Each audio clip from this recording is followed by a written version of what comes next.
The music scene in the 1960s was focused on 5 main cities: New York, Los Angeles, San Francisco, London, and Liverpool. But there were several great bands sprouting up all over the world, and particularly in the American Midwest. And Chicago produced some very good ones, and one of them was the New Colony Six. And we're going to look at their history here on Pop Goes the 60s. I confess to have a willingness and wanting for you. Treat it groovy, take it to a movie. I could never lie to you. Roll on, roll on. Let me love you, I want you right now. Baby, is he looking after you? Close your eyes, little girl.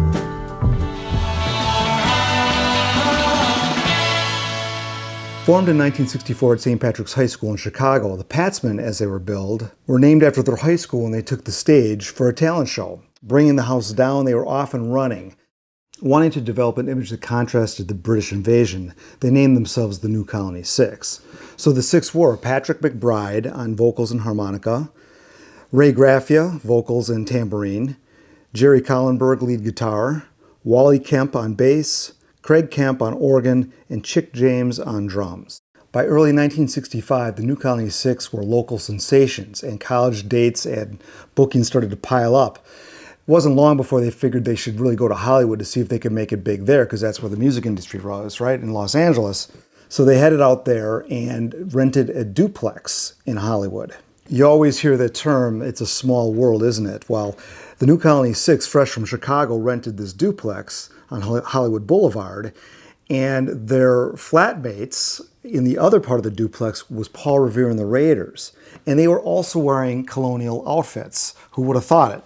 Well, it happened, but the difference is that Paul Revere and the Raiders had a TV show with Dick Clark, so they were getting regular work, and New Colony Six wasn't getting anything. They weren't getting anywhere. So after a few months of not being able to hit it in Hollywood, they headed back to Chicago.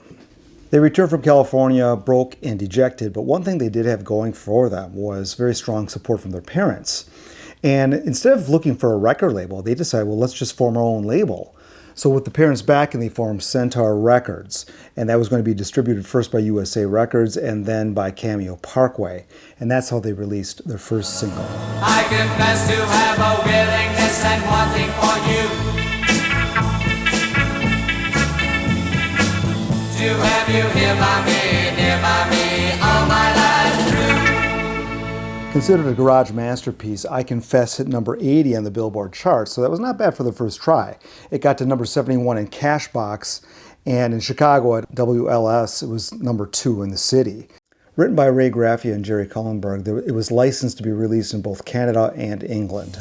I lie awake in love this time, no broken heart, no troubled mind, no open soul, I'm treated fine, 'cause now I've got my love back. Their follow-up single, I Lie Awake, made it to number 20 in Chicago, but only hit number 111 on Billboard's Bubbling Under chart. So they at least charted a second time, and that's not bad for a small label. So another pop artist who was in Chicago at the time was a guy named Ronnie Rice, and he was looking for his lucky break. He knew the band and happened to be in the studio when they recorded I Confess. And when Craig Kemp departed the band, Ronnie Rice was the logical guy to replace him. Now he replaced Craig Kemp on organ, he played some guitar as well, but really his value was in his singing and his songwriting. With the minor success of the singles, they started to record their first album called Breakthrough. This was in early 1966. And many of the songs had a good rock edge to them.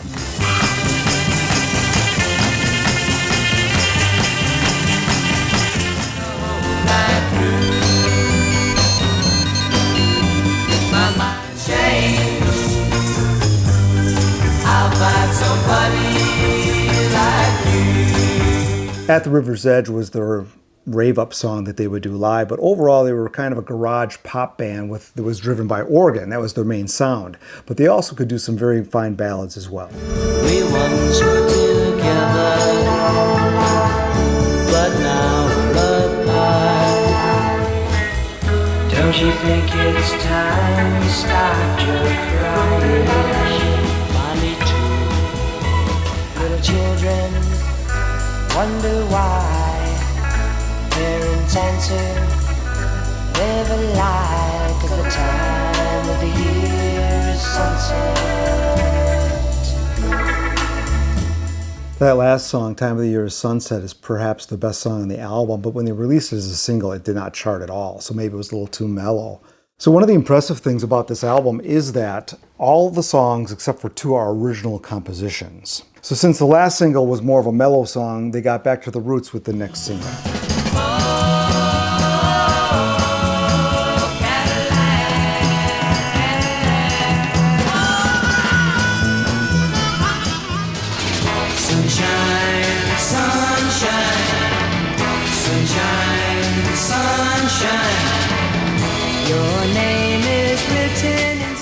Now, Cadillac was a return to some of the rock songs of the earlier singles, but this too did not chart at all. So that was a little bit of a disappointment. So they went in a completely other direction, and the next single was the first to feature Ronnie Rice, and this was an odd song based on Tolkien's Lord of the Rings. It was called Ballad of the Wingbat Marmaduke.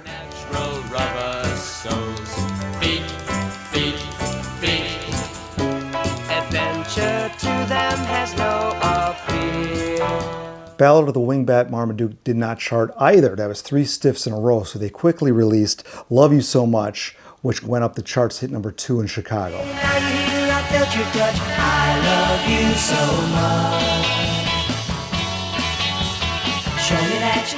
Love You So Much hit number 55 in Cashbox and number 61 on the Billboard chart, so that gave the label enough, I guess, faith in them to record a follow-up album. That was called Colonization, which is this one right here. This is the first album with Ronnie Rice on all the songs, and they continued to develop their sound. Let me love you, I want you right now. Love you, I want you. I love to spend my time. I said she's gonna be mine. She's gonna be mine. Walking faster, made up to her side. She's so fine. Bet you look at me. That was her 7th single, You're Gonna Be Mine. It was another high-energy rocker, but that one only got to number 108 in Billboard, but number 8 in Chicago. So regionally, they were doing very well. Nationally, though, they were still kind of teetering on entering the pop charts at all. As warm as the summer sun's light, as soft as a baby of time. I'm here now and I won't be leaving right away forever, except my ring.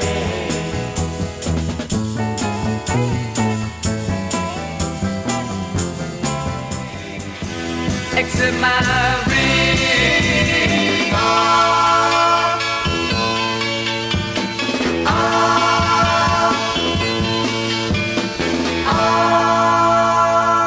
So those songs show that they can do some really fine pop songs, and that last song, Except My Ring, shows them getting to some of the folk rock territory. So they were adept at these different styles, and the album here, just like the first album, 10 of the 13 songs on this album are original songs. So I give them credit for doing their own originals, and when they do covers, I think the originals are better. One of the covers on here is Mr. You're a Better Man Than I, and Warm Baby, which was a Lovin' Spoonful song. Summertime's for summer girls who kiss and run away, but winter girls have loving arms to warm a winter day. But she's gonna love me till her dying day, 'cause I'm just waiting, anticipating for her to show up. I'm Just Waiting was another example of having a big hit in the Midwest in Chicago, but nationally it bottomed out at number 128. So this also was a time when they lost a band member. Wally Kemp left and was replaced by Les Kummel. So this coincided with the band signing a new record deal with Mercury, who's based in Chicago, but they were a national label, and Mercury was well aware of this group. They knew the New Colony Six, and I think they felt that together they could take them to the next level.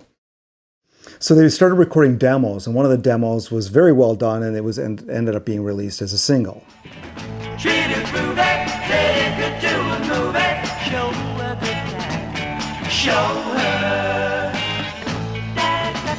Let you know you're gonna be mine. Say okay because I know that you'll find that I love you. I love you. Mercury was certain of Treat Her Groovy's hit potential, and unfortunately it didn't hit at all. It got to number 12 in Chicago, where again you have this great following in the Midwest here and an ability to chart high, but nationally it didn't do anything. And both sides of this single were actually very nice slices of 1967 pop, but for some reason that song just didn't make it, so they went back to the drawing board. I think Mercury envisioned a more pop, softer direction. So the next single they did was called I Will Always Think About You, and this was the hit that they needed. I have too much love within me for you. Baby, it's true. I Will Always Think About You hit number 22 on the chart, so they got their big hit, pretty big hit anyway, and that was in January of 1968. So Mercury said, okay, well, let's go in and record a full album.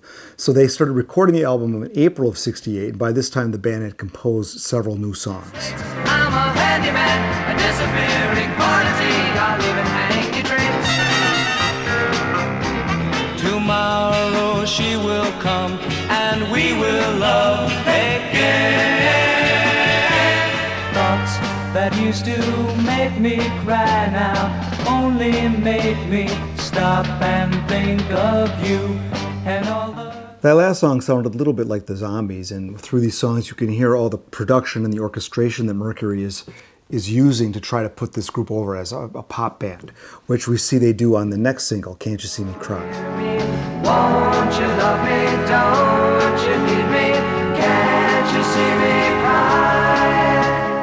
While not as strong as I Will Always Think About You, Can't You See Me Cry is a pretty good song. You can see Mercury pushing the band into top 40 territory here. So with this song, the reputation became as a ballad band. Girl, I'm inside. Girl, I'm inside.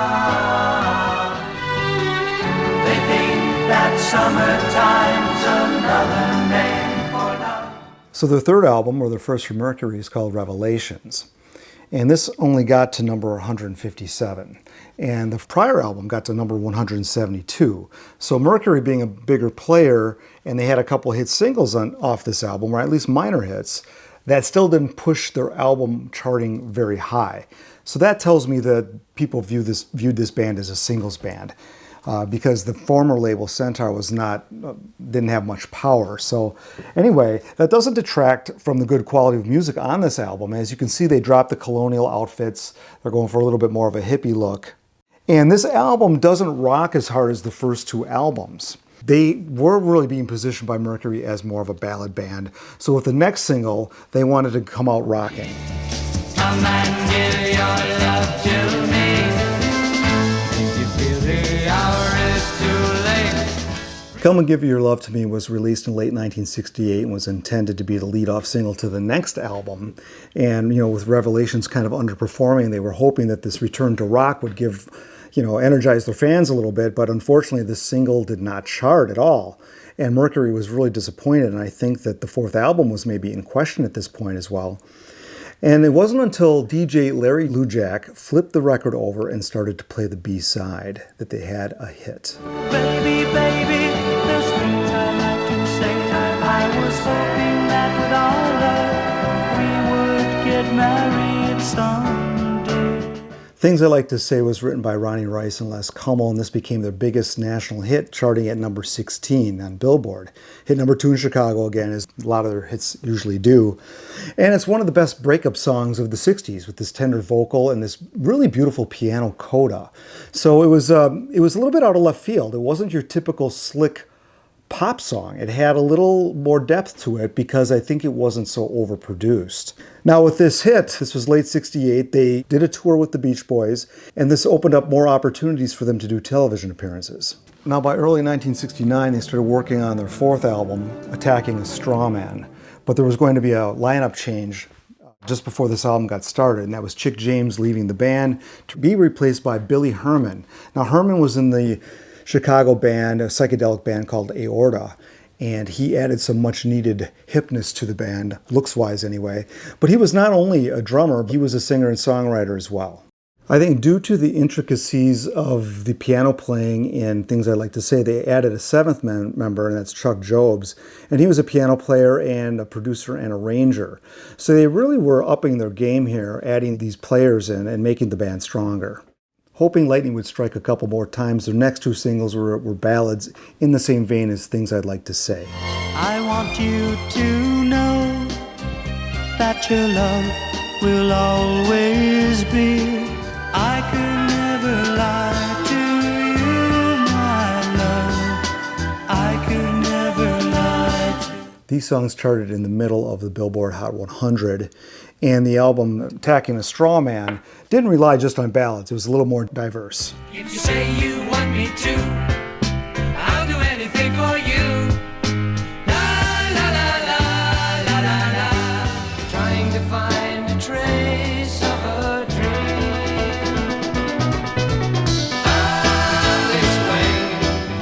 I need you so, more than you know.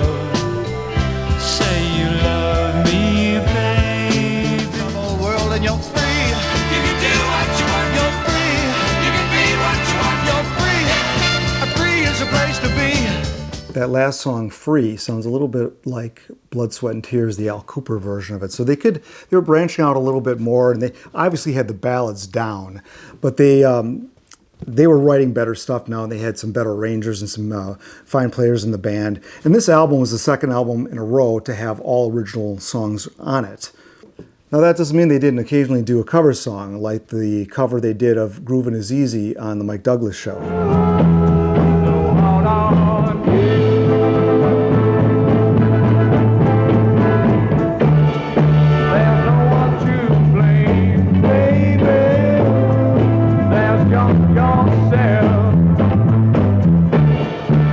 Barbara, I Love You was their next single, but the only problem with that is it didn't really sound like the New Colony Six. Now, the addition of Chuck Jobs clearly upped their game, and the arrangements were better, more intricate. And on this song, they sound a little bit like The Association. And the reason for that is because Jules Alexander of The Association was credited helping with the vocal arrangement on it. So that's, I think, why that song sounds so good. Although having Billy Herman sing it, it didn't sound like the normal singers from the. It sounds like almost like a different group, actually. More than I can say. I love you, Barbara. I love you. Attacking a Straw Man only got to number 179. So we're dropping down from the last album a bit. And again, I think this group was looked at as a singles band. So these are the Mercury singles from 68, 69.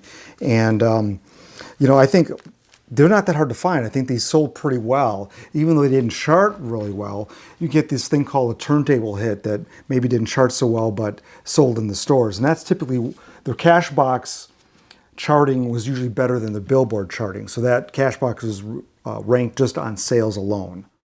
Now, it's commendable for them to aspire to a group like The Association to be as good as them vocally, which they really worked hard on this album and did a great job vocally on it. And this was already early 1970, and The Association was having problems of their own, much like the New Colony Six. Here you had a ballad band that was kind of falling out of favor in the very heavy rock world.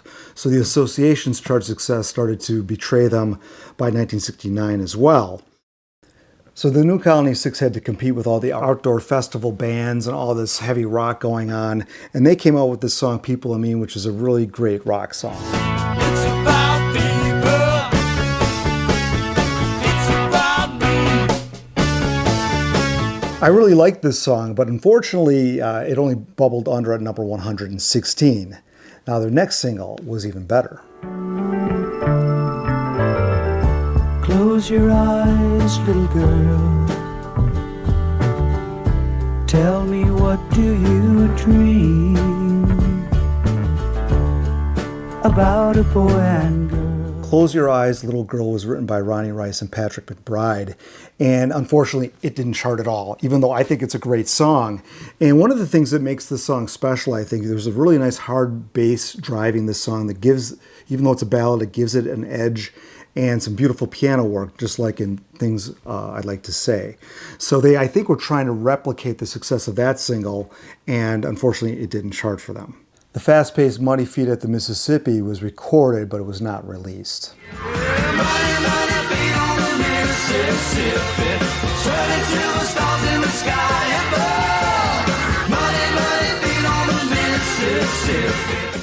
By 1971, the band started to have some lineup changes, having lost founding member Ray Graffia.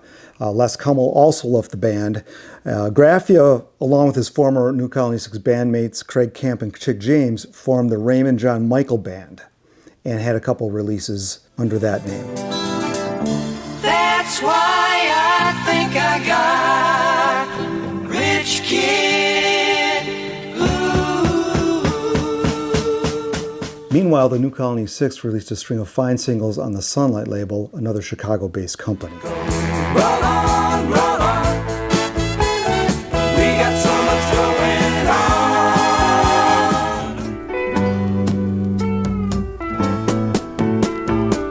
You could see all the love in me that you turned on. Love means more than life to me. I'd love to have you back. Stop and laugh at things we did. The laughter makes me sad. It's a long, long time. Never be lonely, no matter what you do. There's someone somewhere. You have to believe in someone sometime. I hope you feel that person is me. But I don't really wanna go. You don't really wanna go. We will surely show all of our love. All these singles fit in with that early 70s AM radio sound, and they would have made a fine album if they would have been able to release it. But this was the end of the line for the New Colony Six. And of all the Chicago bands that came out in that mid to late 60s period, the Buckinghams were probably the biggest Chicago band. But the New Colony Six was right there behind them, and their string of singles from 1965 to 1971 is pretty impressive, and no other Chicago band really had that type of longevity, not even the Buckinghams. So if you're looking for some New Colony Six, I would point you in the direction of this CD. This is called Colonize. This is by Rhino. Came out in the early 90s. It's got 20 tracks. It covers all their hits. From the very first single, I Confess, all the way to some of those later singles. So it's a great compilation, and it's probably the most comprehensive compilation that's out there. There are a couple other CDs out there to cover some more rare stuff, or just kind of a collection of greatest hits collection that's just different than this. As far as the vinyl, there's been re-releases of their albums over the years, and their originals aren't that hard to find. They only had 4 albums, so they're not super hard to find. But this would be a very good starting place if you want to check out some of their stuff. I've always liked this group, and I've had a couple of their singles. And some of the single versions, particularly the song I Could Never Lie to You, the single is very different than the album cut. So when I heard the album cut, I'm like, what is this? So I had to go back to listening to the single. So you will get some of those variations on some of their stuff. Well, thank you for watching my video on the New Colony Six, a great 60s pop band. Plenty more bands coming, so I do take suggestions. Mostly I take my suggestions from my Patreon supporters. I do have a link below if you want to support this channel in a bigger way. That is another option. Or if you like, just hit that subscribe button. That helps me a great deal too. Thanks for watching Pop Goes the 60s.